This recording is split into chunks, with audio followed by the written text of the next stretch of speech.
ကျေးဇူးပြု၍ဖုန်းကင်ပေးပါဒါမှမဟုတ်ဖုန်းကင်ပေးပါအောင်လို့ပြောမယ်请接电话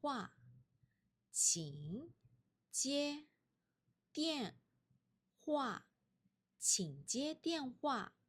请ဆိုတာကျေးဇူးပြု၍လို့ပြောတာပါ接电话ဆိုတာဖုန်းလက်ခံပြေကြတာဖုန်းကင်တာဆိုတဲ့အဓိပ္ပာယ်ပါ请接电话မင်းရဲ့အဝင်ဖုန်းရှိတယ်လို့ပြောချင်တယ်有你的来电有你的来电有你的来电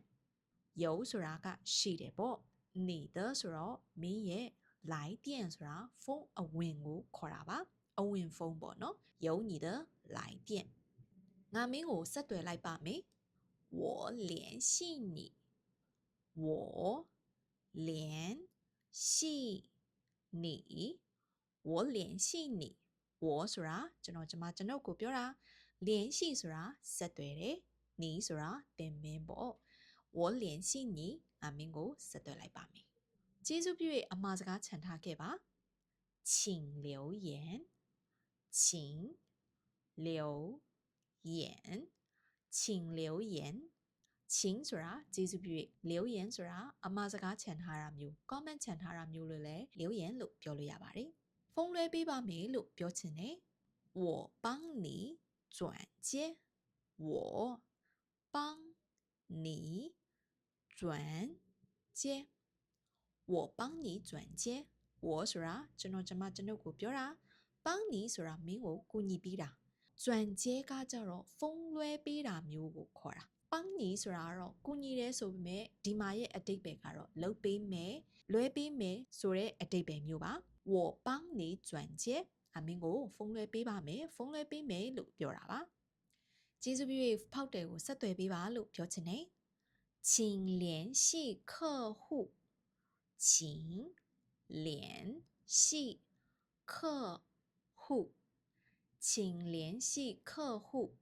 请ဆိုတာကျေးဇူးပြု၍联系ဆက်သွယ်တယ်客户ဆိုတာ customer တို့ဖောက်တယ်တို့ကို客户လို့ခေါ်ပါတယ်请联系客户ကျေးဇူးပြု၍ဖောက်တယ်ကိုဆက်သွယ်ပေးပါကျမကကြိုတင်ပြီးတော့ချင်းဆိုချင်ပါတယ်ကြိုတင် appointment လေးယူချင်ပါတယ်လို့ပြောမယ်我要预约我要预约我要预约我ဆိုတာကျွန်တော်ကျမ要ဆိုတာ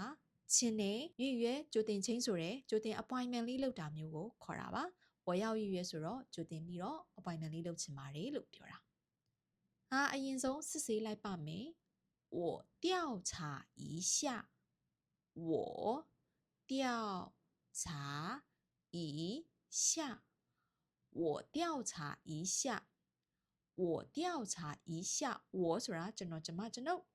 调查ဆိုတာကစစ်ဆေးတယ်စုံစမ်းစစ်ဆေးတဲ့အခါမျိုးမှာသုံးပါတယ်调查一下ဆိုတော့တစ်ချက်စစ်ဆေးလိုက်ပါမယ်အရင်စစ်ဆေးလိုက်ပါမယ်ဆိုတဲ့ဟာမျိုးကိုပြောချင်တာပါ我调查一下ကျေးဇူးပြု၍ခဏလေးစောင့်ပေးပါ请稍等一下请稍等一下请稍等一下请ဆိုတာကျေးဇူးပြု၍稍等ဆိုတာခဏလေးတစ်ချက်ကလေးဆိုတဲ့အဓိပ္ပာယ်မျိုး等一下လို့ပဲပြောချင်လဲရတယ်လို့稍等ဆိုတာကတော့ပိုပြီးယဉ်ကျေးတယ်သဘာဝဆက်နေ请稍等一下ကျေးဇူးပြု၍ခဏလေးစောင့်ပေးပါလို့ပြောတာပါငါမင်းကိုအခုချက်ချင်းအကြောင်းပြန်လိုက်ပါမယ်လို့ပြောမယ်我马上回复你我马上回复你我马上回复你我ဆိုတာကျွန်တော်马上ချက်ချင်းပဲ回复 reply ပြန်တယ်အကြောင်းပြန်တယ်你မင်းကို我马上回复你မင်းကိုခုချက်ချင်းပဲအကြောင်းပြန်လိုက်ပါမယ်လို့ပြောတာပါစာနေပြောကြည့်ပါမယ်请接电话请接电话有你的来电有你的来电我联系你我联系你请留言请留言我帮你转接我帮你转接请联系客户请联系客户我要预约我要预约我调查一下，我调查一下，请稍等一下，请稍等一下，我马上回复你，我马上回复你。